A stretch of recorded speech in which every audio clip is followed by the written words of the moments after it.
Exacto, siéntase aquí.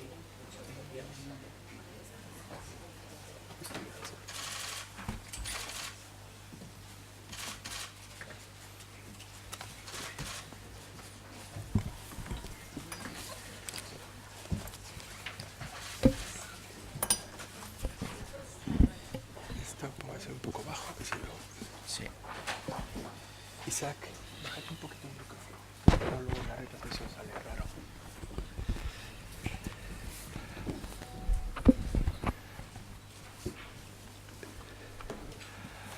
Bien, buenos días. Gracias por su presencia en esta mañana, aquí en la sede de la Conferencia Episcopal Española, hoy con un motivo muy concreto, muy cercano, que es la presentación del Congreso Pueblo de Dios en Salida, Congreso de Laicos, organizado por la Conferencia Episcopal Española, que va a tener lugar el próximo fin de semana en la Casa de la Casa de Campo, en el Palacio de Cristal de la Casa de Campo.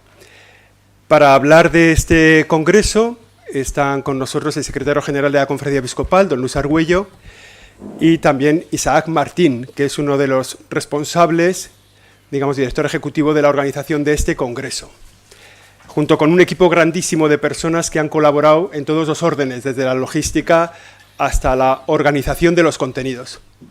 Es una rueda de prensa específica sobre este tema del Congreso de Laicos, es de lo que vamos a hablar, y seguramente habrá otros temas que pueden ser de interés, pero que tienen su marco de referencia o su lugar donde se pueden preguntar.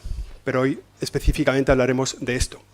Para explicarnos de dónde viene este congreso, cuál es su objetivo, de dónde sale, tiene la palabra don Luis Argüello. Buenos días, amigos. Me alegra que podamos encontrarnos de nuevo en esta mañana, ¿no? El congreso surge podríamos decir, de la concreción de un proyecto que la Conferencia Episcopal en sus planes cuatrienales pues había establecido hace ya, como digo, 4 años, ¿no?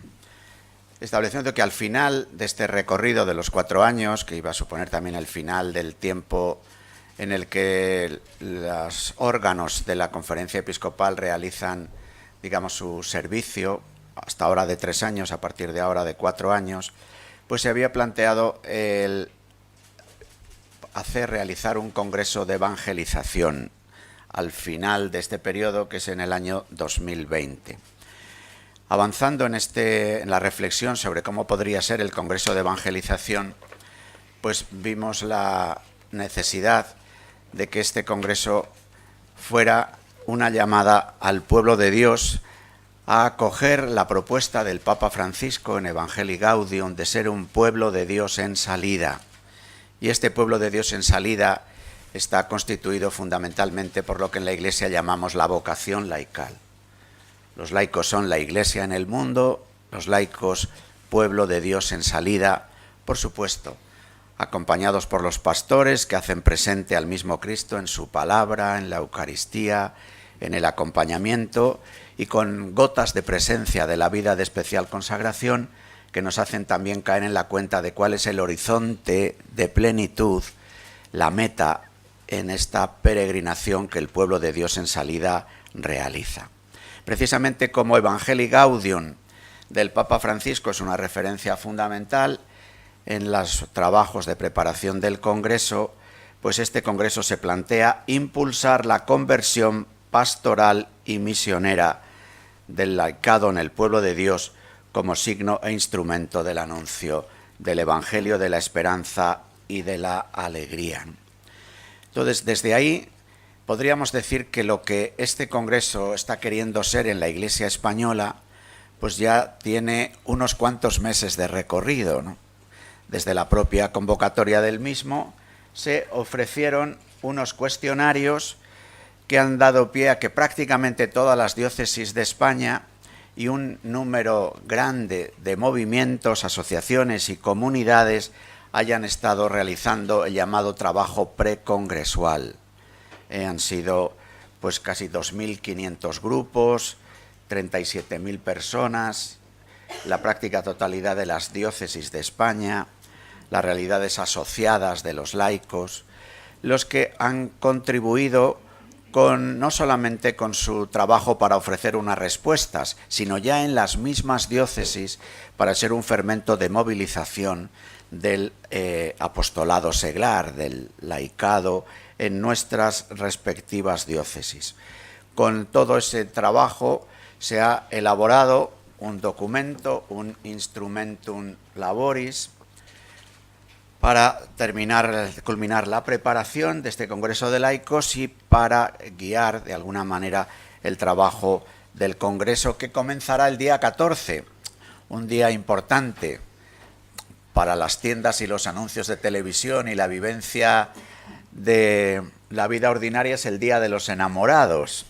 Para la Iglesia, el día 14 es la fiesta de los santos Cirilo y Metodio, que son patronos de Europa y que responden en un momento dado de la historia. Nosotros somos un pueblo que realiza una peregrinación siguiendo un itinerario que tiene una historia de siglos y que mira al futuro con esperanza, pero los santos Cirilo y Metodio son un ejemplo de precisamente salir a evangelizar a los pueblos eslavos, y tienen que hacer un esfuerzo tal que tienen incluso que, para inculturarse, para introducirse en la cultura de los pueblos eslavos, realizar un trabajo cultural de primera magnitud, como es el alfabeto cirílico. Por eso se llama así el alfabeto que utilizan los pueblos eslavos, debido a San Cirilo, que celebramos el día 14. ¿Seremos nosotros capaces de encontrar instrumentos culturales del tamaño de lo que supone un alfabeto? Decimos alfabeto y decimos griego, decimos abecedario y decimos latín, castellano. El alfabeto cirílico, en definitiva, ¿qué plataformas, qué instrumentos poder encontrar para responder a tres cuestiones que aparecen en el Instrumentum Laboris y que han de ser en este congreso y sobre todo en el post-congreso una clave de nuestro trabajo?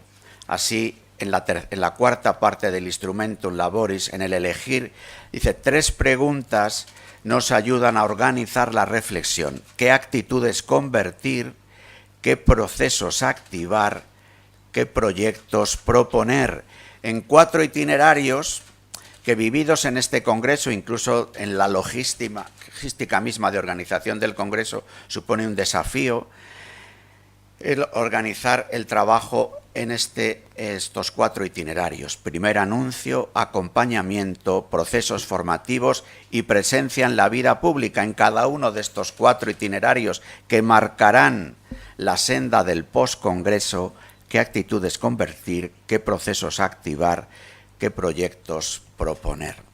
Me alegra poder ceder ahora la palabra a Isaac Martín, laico de la diócesis de Toledo, que ha encabezado, coordinado el trabajo de un numeroso grupo de personas representativas de las diversas realidades laicales de la Iglesia en España, que elaboraron el cuestionario, que impulsaron la realización de los trabajos en las diócesis, que acogieron todas las aportaciones y las organizaron en un Instrumentum Laboris, y que viven el desafío de poder acoger a partir del día 14 en el Palacio de Cristal a 2000 personas y organizar un trabajo para que no sea simplemente un congreso de venir a escuchar, sino en el que los 2000 participantes puedan tener voz, puedan ofrecer sus propuestas, sus sugerencias, y la Iglesia española pueda vivir en el postcongreso un impulso para su salida al mundo a evangelizar, para vivir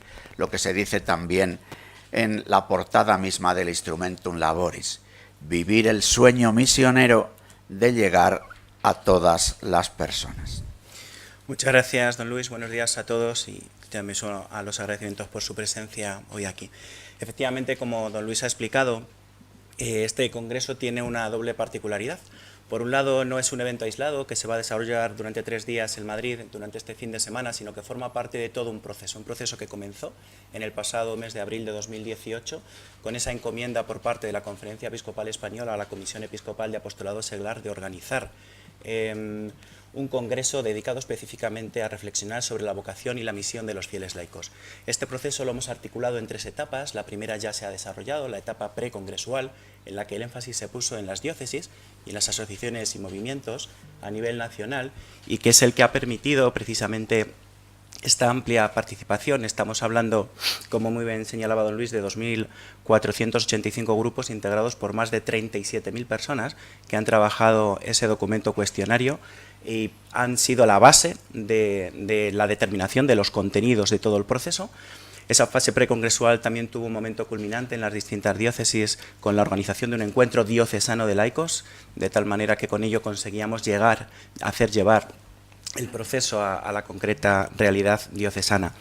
Y todo ello con una metodología claramente sinodal, con una implicación encabezada por nuestros pastores de sacerdotes, de religiosos y de seglares. En segundo lugar, también es un congreso particular, sobre todo porque no es un congreso al uso, no está configurado por una serie de ponencias encomendadas a unas personas concretas, especialistas en la materia. Quienes vamos a participar en el mismo, más de 2.000 personas, no vamos allí simplemente a escuchar, sino que vamos a trabajar. En este sentido, me gustaría insistir en el programa del mismo. El programa está formado por 3 grandes tipos de actividades, todas ellas conectadas entre sí. Tras la inauguración, comenzaremos con una ponencia inicial que ha sido elaborada por un grupo de trabajo integrado por distintas personas, como decía, sobre la base de las aportaciones que hemos recibido de diócesis, asociaciones y movimientos como consecuencia de los trabajos del documento cuestionario. En esta ponencia se va a hacer un recorrido histórico de cómo ha evolucionado el laicado en España y también la propia sociedad española, para situarnos en el momento actual y a partir de ahí enmarcar la jornada del sábado, que va a ser el eje central del Congreso, sin duda ninguna, y el domingo la segunda ponencia, la que hemos llamado ponencia final, sobre la base de las aportaciones del sábado, de alguna manera nos pondrá el horizonte cercano, es decir, los retos y desafíos que tenemos que afrontar como Iglesia desde la perspectiva de la vocación y misión de los fieles laicos en el futuro inmediato. Estas 2 ponencias van a ser comunicadas respectivamente por don José Luis Restán, que es director editorial de COPE, y don Antoni Badel, en diálogo con Ana Medina, obispo auxiliar de Barcelona y periodista de 13TV. Junto con las ponencias, como digo, el énfasis desde el equipo de contenidos lo hemos puesto en la mañana del sábado. Va a ser una mañana y una tarde en la jornada del sábado, va a ser una mañana y una tarde muy vivencial, con la presentación de lo que hemos llamado experiencias sobre la base de esos 4 itinerarios que señalaba don Luis. Primer anuncio, acompañamiento, procesos formativos y presencia en la vida pública. De alguna manera, con estos 4 itinerarios hemos querido simbolizar el recorrido natural de nuestra vida de fe.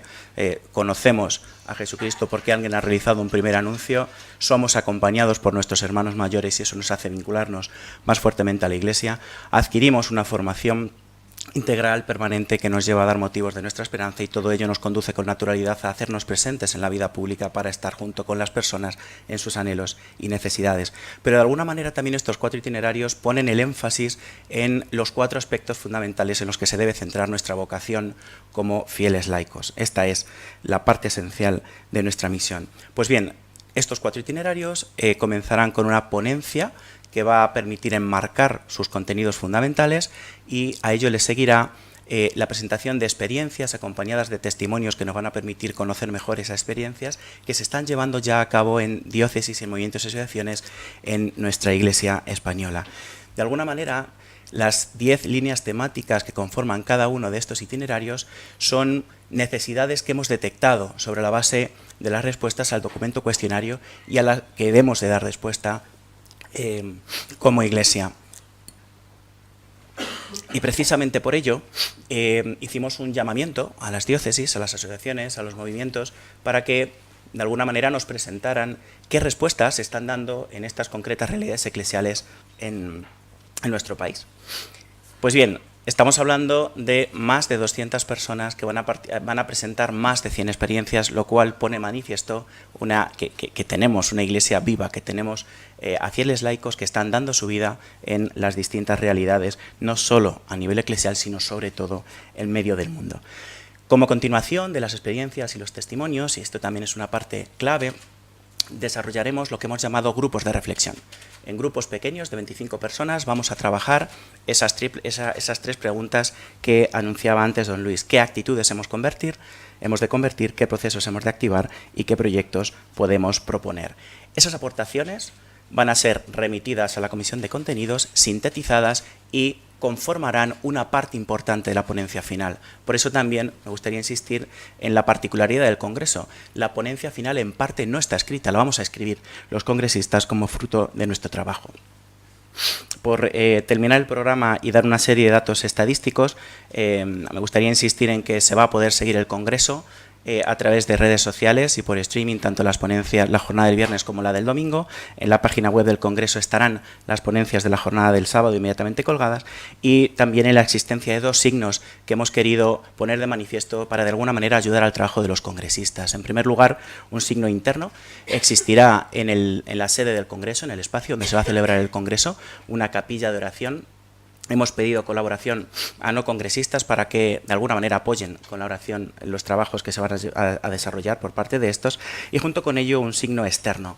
Veíamos importante también como comunidad, como pueblo de Dios, tener un signo que de alguna manera simbolizara estos 4 itinerarios, y en este sentido hemos elegido un proyecto de ayuda a la Iglesia necesitada que tiene por objeto fortalecer la fe y la dignidad de las mujeres en la diócesis de Kumbhanokan en India, y lo veíamos como algo importante. Los donativos de las Eucaristías, hemos hecho también un llamamiento para hacer aportaciones, van a ir íntegramente destinados a este proyecto de promoción de la dignidad y de la fe de las mujeres en esta concreta diócesis india con muchas necesidades. Y por último, en cuanto a los datos estadísticos, en el Congreso vamos a participar un total de 2.200 personas. Como congresistas seremos 1.867, 973 mujeres y 894 hombres, procedentes de las distintas diócesis españolas, de asociaciones de movimientos, de los cuales 1.521 somos laicos. 101 laicos consagrados, 83 religiosos, 150 sacerdotes y 12 diáconos. La edad media de los congresistas está en los 52 años, aunque existe una amplia representación de los jóvenes. Como decía, la mayor parte de los congresistas proceden de las 70 diócesis españolas, estamos hablando de 1.261, 349 personas proceden de 91 asociaciones y movimientos de ámbito nacional, 38 congregaciones religiosas estarán presentes a través de 219 personas, y por último 38 personas estarán en representación de 12 institutos seculares. Me gustaría destacar, porque este dato yo creo que es importante y evidencia también el apoyo y el aliento que todo este proceso ha recibido por parte de nuestros pastores, el hecho de que está confirmada la presencia de 70 obispos. Yo creo que este dato es muy significativo. Junto con ello, 200 personas van a participar como parte del programa presentando experiencias y testimonios. La organización del Congreso ha corrido a cargo de 2 comisiones, la Comisión de Organización y Logística, integrada por 12 personas, a las cuales van a asistir 120 voluntarios durante el Congreso, y la Comisión de Contenidos, formada por 18 personas. El coro, que va a estar integrado por artistas católicos, muchos de ellos les conocen ustedes perfectamente, estará formado por 35 personas. Y por último, para concluir, yo creo que conviene insistir en una idea fundamental, y es que desde la organización del Congreso vemos a los congresistas como enviados, como puente entre sus realidades eclesiales respectivas y lo que vamos a vivir en el Congreso durante estos días, por una sencilla razón, y es que el Congreso no es una meta en el camino, sino que hay una tercera fase muy importante, que realmente es el inicio, es el objetivo fundamental de lo que queremos construir, que es el post-Congreso. Un postcongreso que está por escribir, que va a depender, en cuanto a la concreción de sus contenidos, de las aportaciones que realicemos los congresistas en la jornada del sábado, que va a quedar enmarcado en esa ponencia final del domingo. Estamos convencidos de que la vocación laical no es una vocación residual, sino que los fieles laicos, de la mano de nuestros pastores, junto con nuestros sacerdotes, nuestros hermanos religiosos, estamos llamados a ejercer nuestra corresponsabilidad tanto dentro de la Iglesia, y sobre todo estamos llamados a ejercer nuestra misión, a llevar a cabo nuestra misión en medio del mundo. Muchísimas gracias por su atención. Muy bien, ahí al final de la nota de prensa tienen también cómo seguir el Congreso a través de la página web del Congreso, cuál es la página, el feed que está habilitado para recibir las notificaciones. Como ha dicho Isaac, habrá retransmisión en streaming y se pondrán todas las participaciones, digamos, formales, se pondrán también a disposición en la página web. en el canal de YouTube del Congreso. Y los medios de comunicación que queráis asistir, hay una pequeña sala de prensa allí habilitada y os podéis acreditar en la dirección prensa@Pueblo de Dios en Salida, o sea que pueblodediosensalida.com, la página web del Congreso, en la dirección de prensa. Abrimos el turno de preguntas para todas las cuestiones que tengan que ver con este Congreso y que puedan ayudar a conocerlo mejor, comprenderlo mejor. Hay un micrófono preparado, creo, sí, y si alguien tiene alguna pregunta.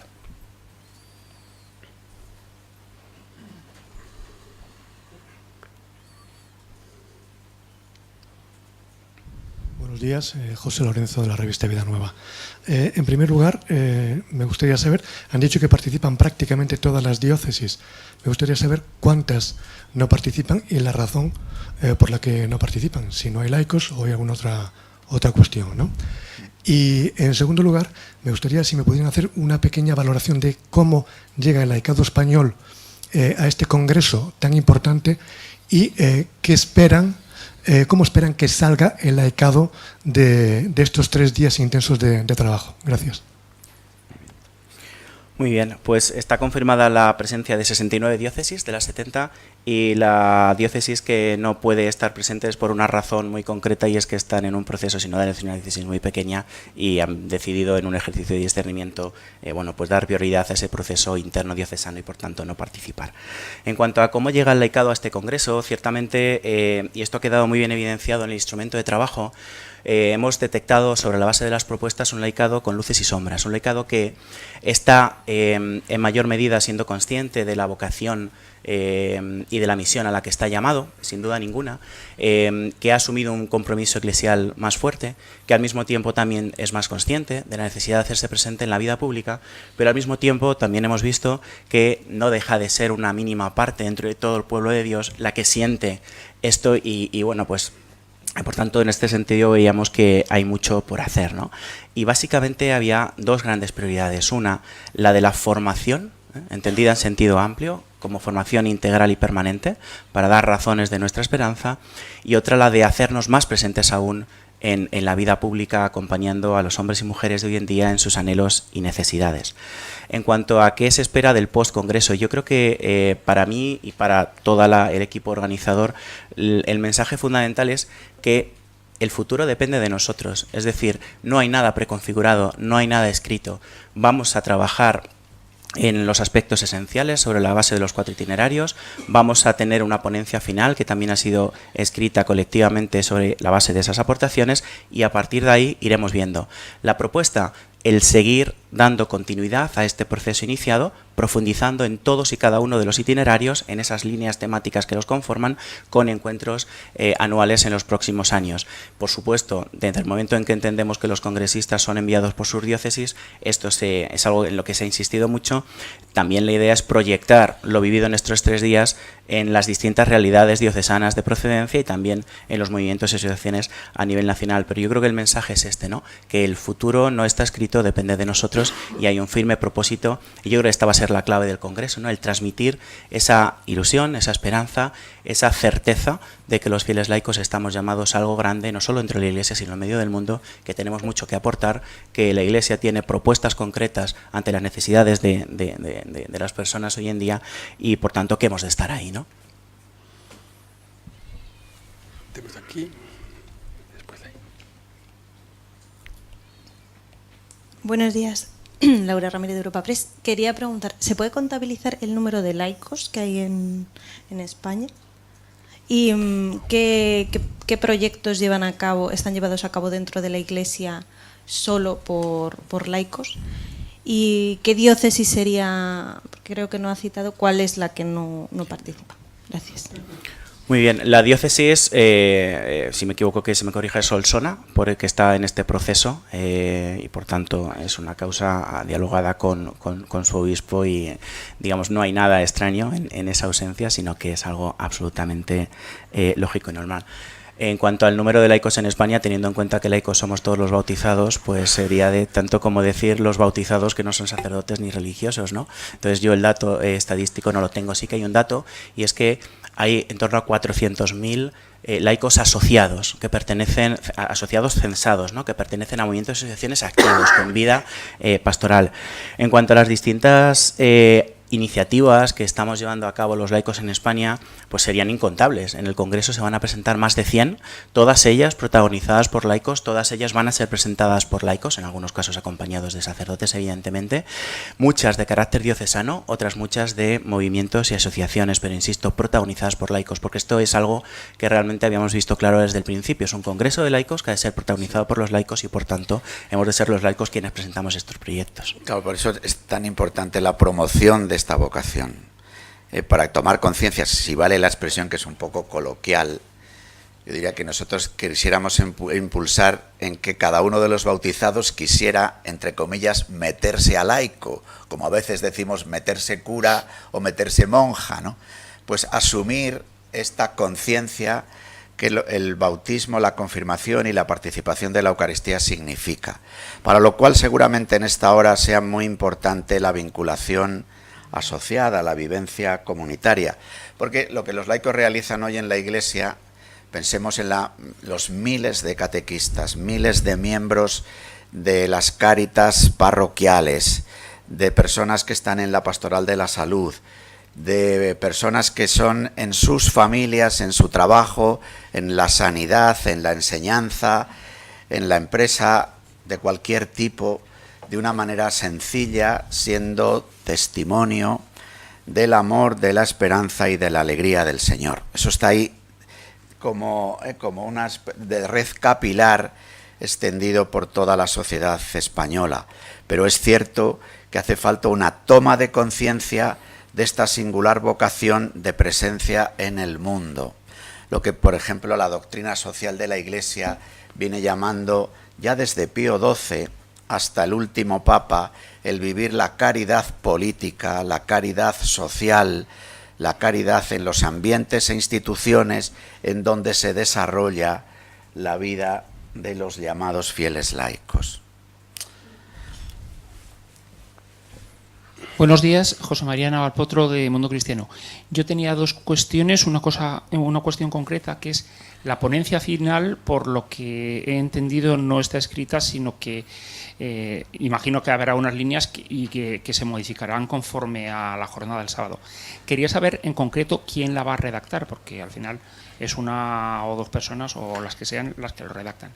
Y luego también quería una valoración del precongreso, es decir, de toda la fase preparatoria, si consideran que ha tomado parte, bueno, la gente prevista, es decir, se ha desarrollado conforme a sus previsiones, o ha habido más gente, ha habido menos, y cómo, y si pueden valorar cómo ha llegado a la gran cantidad de los fieles católicos, si eso en sí este congreso ha calado o si tienen información.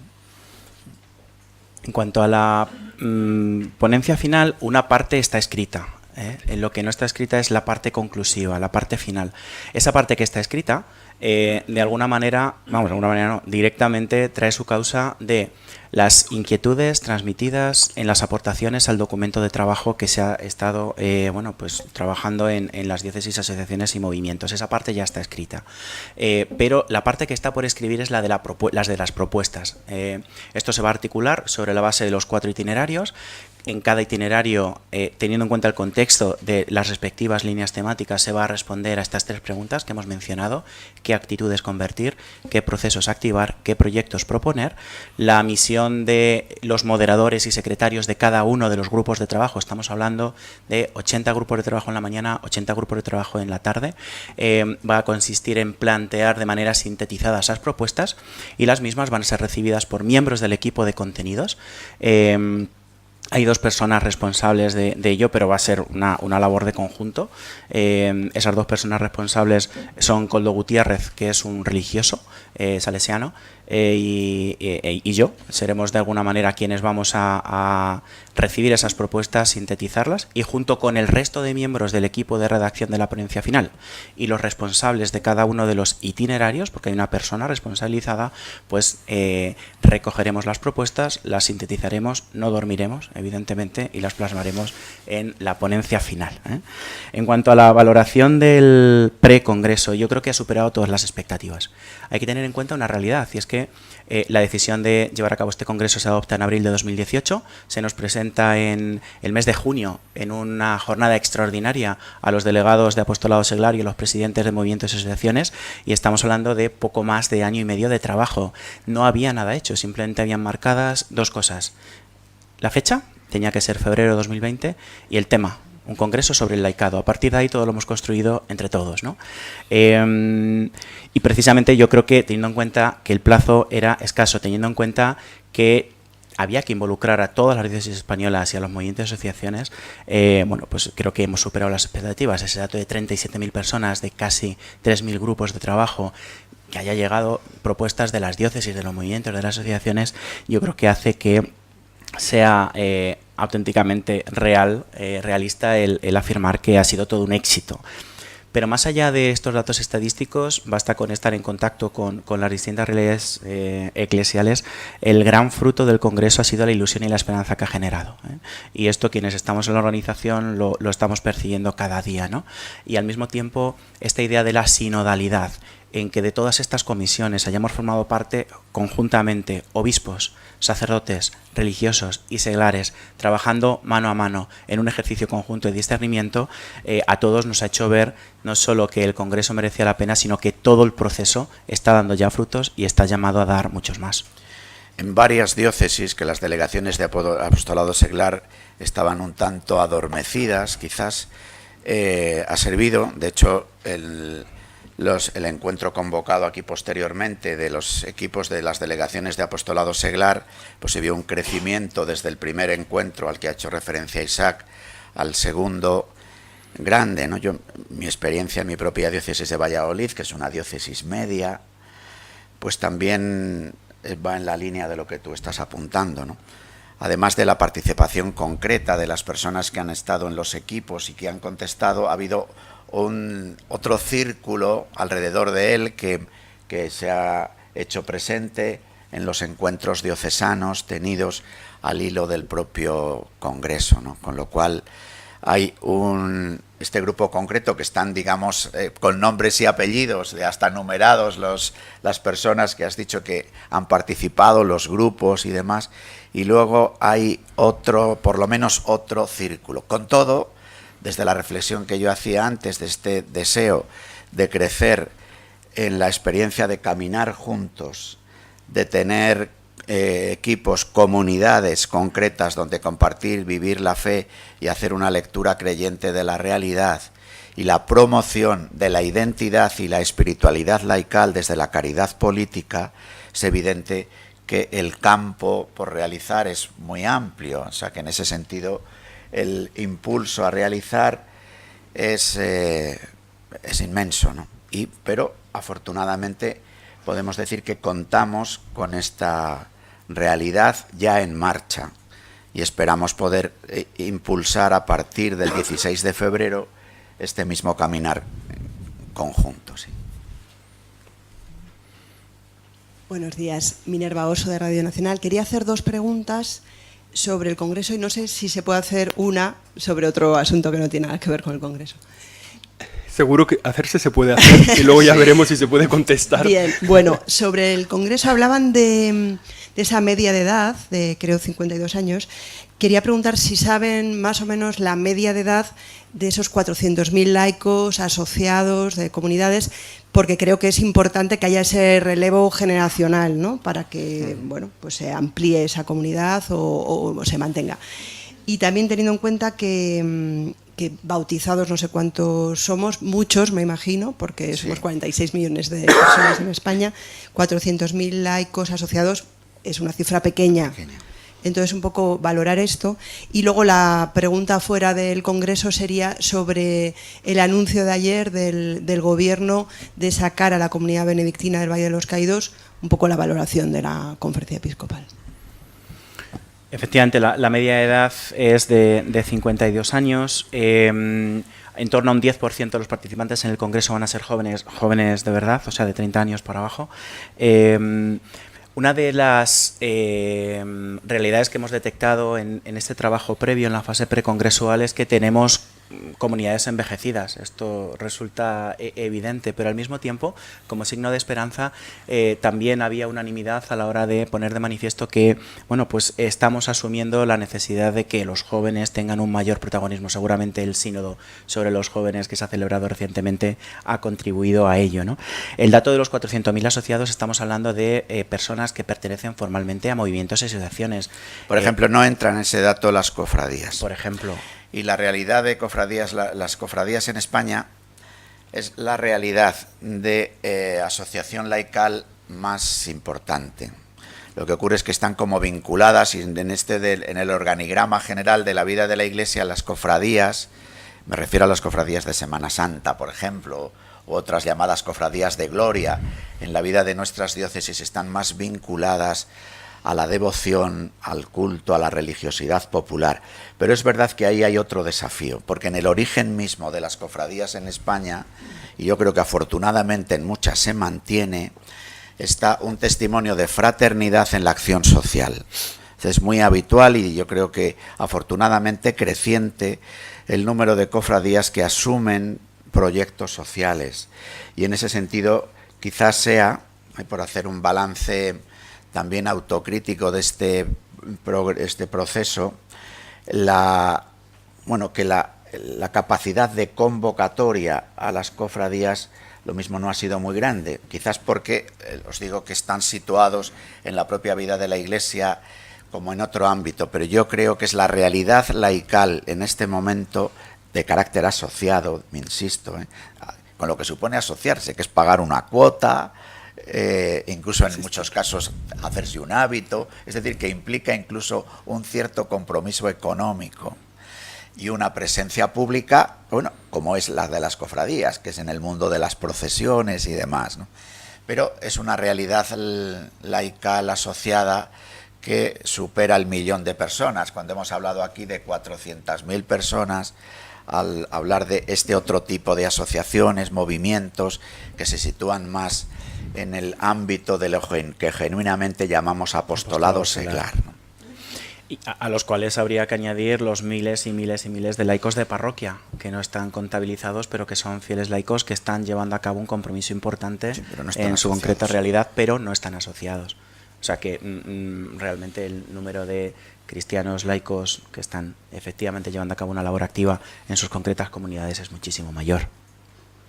En cuanto, simplemente por dar el dato, una de las líneas temáticas precisamente es la de primer anuncio en las cofradías. Va a ser una de las líneas temáticas que conforman el itinerario primer anuncio.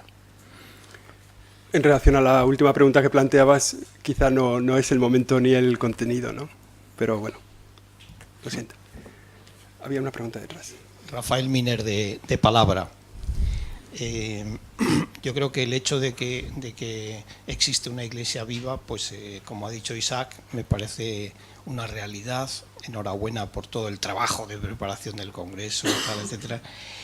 Y después por toda esa dedicación a gente muy necesitada a través de Cáritas, de las parroquias, etcétera. Yo creo que la sensibilización en la Iglesia, en la mayoría de los católicos, hacia la gente más necesitada, más pobre, etcétera, pues está creciendo espectacularmente, gracias a Dios, ¿no?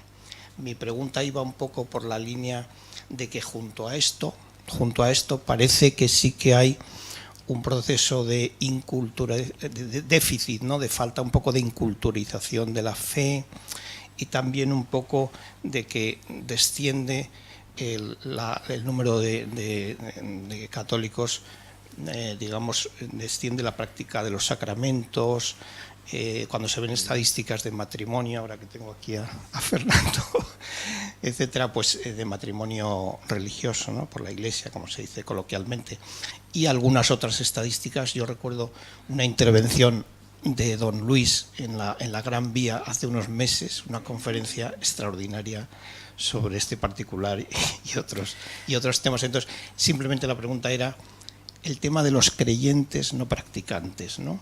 Que creo que es un segmento muy importante y que creo que el Congreso seguro que va por esa vía, ¿no? También. Evidentemente este Congreso tiene un acento fundamentalmente misionero y evangelizador. Nosotros no podemos negar la realidad de la fuerte secularización que se produce en la sociedad española, ¿no? Y que se plasma desde el punto de vista de los datos o de las estadísticas en aspectos como lo que me han mencionado en la pregunta y que son reales, ¿no? Precisamente por eso se trata de impulsar, porque la referencia nuestra, les decía, es Evangelii Gaudium. Entonces, en Evangelii Gaudium se plantea como un triple objetivo, que es activar la vida misionera de los católicos que participan habitualmente en la vida de la Iglesia, podemos decir los católicos que participan habitualmente en la vida sacramental.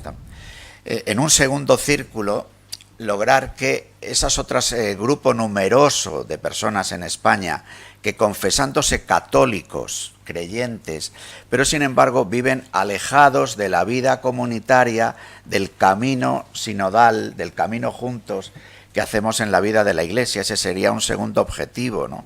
Ese activar la conciencia de aquellos bautizados alejados de la vida de la Iglesia. Y luego, evidentemente, hay un tercer círculo de un número creciente de españoles no bautizados, de personas que viven en nuestro propio país, que han venido de otros lugares, de realidad, de secularización, incluso de propuesta explícita de no solamente de una vida sin Dios, ¿no?, sino de pensar que la religión o la vida de los creyentes, la vida en la Iglesia, que es incluso un signo de atraso cultural, de vivir como en otro tiempo, ¿no? Entonces, evidentemente, a ese otro tercer círculo, nosotros humildemente, pero también de manera decidida, queremos anunciarles que creer en Dios es bueno, que hace bien a la razón, a la libertad, que hace bien a la amistad civil, que hace bien a la fraternidad, que hace bien a la búsqueda de una cultura del encuentro en medio de tantos enfrentamientos, que hace bien en general. Pero somos conscientes, el Papa nos lo hacía caer en la cuenta en Evangelii Gaudium y lo repite tantas veces, que la propia situación de la Iglesia en este desafío del cambio de época en los comienzos del siglo XXI es un desafío misionero de primera magnitud, pero que hemos de vivir el desafío misionero no con la nostalgia de apoyos ambientales o institucionales propios de otro tiempo, sino vivir el desafío misionero muy sostenidos en la gracia de Dios y en una compañía de hermanos, desde luego reivindicando el que un creyente tiene el mismo nivel de ciudadanía de cualquier otra persona, ¿no?, a la hora de lo que supone la presencia en la vida pública y desde ahí la relación con lo que la vida pública organizada significa, ¿no? Entonces, yo creo que nosotros tratamos de aprender, y este Congreso seguro que nos ayuda, un ejercicio de humildad para saber quiénes somos, pero también un ejercicio de audacia y de entusiasmo para poder estar presentes en la plaza pública, Iglesia en el mundo, el sueño misionero de llegar a todas las personas y ser un signo real de la fraternidad. Porque llevamos 2 siglos viviendo de un grito: libertad, igualdad, fraternidad. Sabemos bien que sobre todo se ha cultivado libertad e igualdad, a veces como enfrentados de manera dialéctica, incluso en la vida política. Unos que subrayan la libertad, otros que subrayan la igualdad. Nosotros nos parece que este es el tiempo de aquellos hombres y mujeres que crean en la fraternidad, que este es el tiempo de aquellos hombres y mujeres que creen en la fraternidad no como un reclamo ideológico, sino porque tienen conciencia viva de que existe un Padre, que existe el Creador de todos, que además es Padre. Por eso la fraternidad, antes que nada, es un don. Y desde ahí queremos vivir la alegría de ese don, expresarla en una vida fraterna y, cómo no, salir a la plaza pública diciendo fraternidad y ciudadanía. Salir a la plaza pública y diciendo libertad e igualdad pueden superar su dialéctica de contrarios y buscar juntos el bien común desde lo que la fraternidad significa, que es un valor que lo asumen los no creyentes, pero que los creyentes aportamos. El decir la fraternidad no es un invento, no es un constructo ideológico, sino que nace de un acontecimiento, del acontecimiento de haber conocido a Jesucristo, que nos ha desvelado que Dios es Padre. Esto es lo que nosotros quisiéramos ser capaces de vivir y de ofrecer. Y en este sentido yo creo que conviene recordar que el lema del Congreso es pueblo de Dios en salida. Los laicos, como dice el Papa Francisco, somos la inmensa mayoría del pueblo de Dios, pero no somos pueblo para nosotros mismos, somos pueblo para los demás, ¿no? Se ha constatado durante la fase precongresual en las aportaciones de los grupos que somos una minoría, pero también se decía que estamos llamados a ser, en expresión de Benedicto XVI, minoría creativa, y yo creo que la lectura positiva de este contexto de la secularización es que somos más conscientes de lo que supone la fidelidad a la Iglesia, el seguimiento de Jesucristo, y es sencillamente, dado que la fe es luz, hacernos presentes en la realidad de las personas y aportar esa luz que supone la fe. Y yo creo que a ello ayuda el ser muy consciente de la inmensa cantidad de proyectos concretos que está desarrollando la Iglesia en España. Como Iglesia, mencionaba don Luis, las cáritas diocesanas, parroquiales, a nivel nacional, tantas y tantas realidades que se están llevando a cabo. Yo tengo en la cabeza en estos momentos proyectos concretos de la Diócesis de Toledo de acompañamiento, de asistencia en todo, en lo humano, en lo corporal, pero también en lo espiritual, a miles y miles de personas a las cuales la sociedad, como sociedad, les hemos dado la espalda, ¿no? Entonces yo creo que esto también, el ser conscientes de que como Iglesia estamos respondiendo, estamos siendo hospitales de campaña, que es lo que nos pide el Papa Francisco, nos anima en esta tarea. Muy bien, pues está invitada usted a hacer su pregunta. Sí, claro, claro. ¿Traemos aquí el micro? No te había visto antes, perdona. Quería saber también si va a participar algún representante político, ya que no, los laicos también pueden estar en el ámbito de la política, pues si va a participar algún representante político en el Congreso. Y luego el tema de las cofradías, que me ha llamado la atención, ha dicho que no van a participar en el Congreso. ¿Y por qué? O sea, ¿por qué? Ahora lo explica, sí. Sí que van a participar, miembros de cofradías van a participar. La autocrítica que yo he hecho es a la hora de haber implicado, convocado más a los que están en las cofradías en el precongreso, dado que es una realidad, pero incluso en uno de los itinerarios, que es el de primer anuncio, uno de los subtemas va a ser el de las cofradías como un cauce de primer anuncio. Respecto a la otra cuestión. Sí, una de las líneas temáticas del itinerario Presencia en la vida pública es precisamente el compromiso en el ámbito de la política, y ahí nos van a acompañar personas que están llevando a cabo experiencias de este tipo.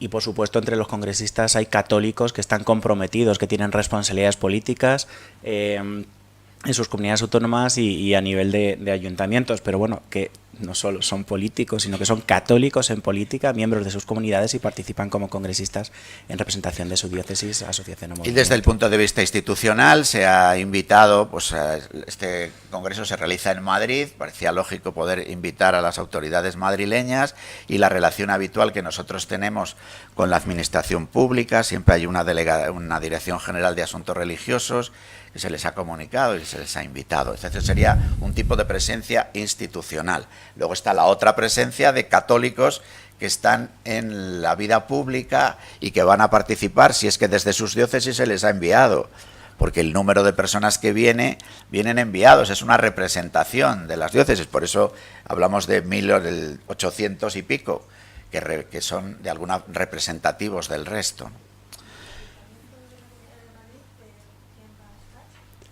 No, se les ha invitado, hemos dicho. Claro. Yo no lo sé. Estamos pendientes de confirmación, entiendo. particularmente desde la Comisión de Contenidos, que es lo que yo puedo responder, no ha sido esta nuestra prioridad, evidentemente, va a ser esa presencia institucional, pero sí que efectivamente a nivel de Conferencia Episcopal ha habido una invitación. Desconozco si ha habido respuesta a la misma, no lo sé. Sí, gracias. Ahora ya sí la última. Gracias por esta última oportunidad. Es una reflexión también. No he entendido bien cómo esa ponencia luego va a llegar a la ciudadanía laica y cómo lo van a hacer. Y luego, es verdad que la Iglesia está presente en muchos ámbitos de forma muy intensa y en uno concreto que yo conozco muy directamente es el tema de refugiados y personas migrantes, en el que se está haciendo un trabajo maravilloso. Ese trabajo a veces no llega a la sociedad, no llega tampoco a las iglesias, y querría esa reflexión sobre ese trabajo que hace Cáritas a veces, que hacen iglesias de base con personas refugiadas, migrantes, y que luego eso no se traduce en que las iglesias estén más llenas. Quizás ahí la clave está en que sabemos hacer muy bien la labor de hacernos presentes en las necesidades concretas de las personas, y lo que no hacemos es una labor de marketing y de promoción de esa dignidad o de esa labor que se está llevando a cabo. Y luego, en cuanto a que se traduzca en una presencia en las iglesias, obviamente en las iglesias están presentes las personas que creen, que se han encontrado con Jesucristo, y esto ya no depende solo de una labor de las personas que formamos parte de la iglesia, sino que es algo que lo supera, ¿no? Yo creo que esta perspectiva no la podemos perder. En cuanto al poscongreso, insisto en una idea: no hay determinado un plan específico, porque si fuera así significaría que el poscongreso lo hemos diseñado desde un despacho, y esto no se ha hecho así ni desde la fase precongresual, ni tampoco en la congresual, ni se va a hacer en la postcongresual. La idea es, la ponencia final recoge una serie de claves que tienen su origen en las aportaciones de los grupos que nos han llegado, en estos casi 3.000 grupos. En ellas se concretan prioridades específicas, que son a las que vamos a dar continuidad. ¿Cómo? Pues con celebraciones de encuentros con carácter periódico para profundizar ya con más detalle en cada uno de los itinerarios, con la idea de reuniones posteriores de los congresistas en su diócesis para concretar en diálogo con su obispo, con su pastor, cómo se va a proyectar esas prioridades que entre todos hemos concretado en el Congreso en la concreta realidad diocesana. Entonces, digamos, está pensada la forma, la sustancia nos corresponde a nosotros. Muy bien, pues muchísimas gracias a todos por su presencia. Saben ustedes que dentro de unas semanas es la asamblea plenaria de elecciones, así que ahí tendremos oportunidad de encontrarnos al menos 2 veces, como suele ser habitual, seguramente será así. Y quizá tengamos un encuentro antes, pero ya los comunicaríamos con tiempo suficiente, una rueda de prensa anterior. Muchas gracias, buenos días.